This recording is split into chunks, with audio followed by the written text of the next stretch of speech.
Президентimiz da Tatar estradasını yaڭartıp, yaڭa dünyavi derecege ko'tarilge kirek degen maksat koydu. Biz anın bile kilişemiz barımız da.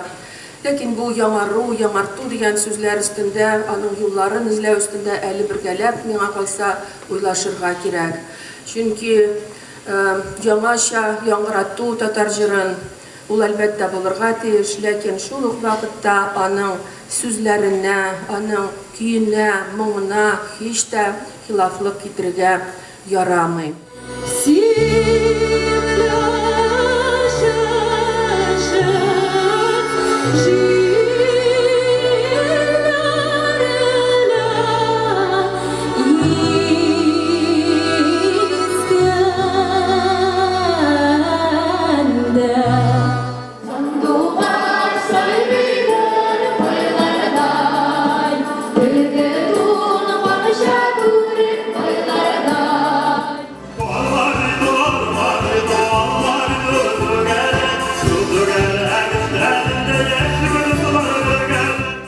Külliyet okuşularımı, mene көрініп тұра оқытушылар işlegen алар bilen.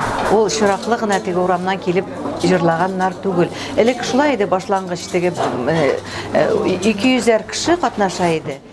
Bir iki gine yıl elek bizning Akadem Vokal nominatsiyasi kiritildi. Bu yılғы konkursning aning o'zinchaligiga shunda deb aytar edim. Bu yil Akadem Vokalga bik ko'p qatnashuvchi keldi.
İşler bütün numaralarda akşam etmegendir.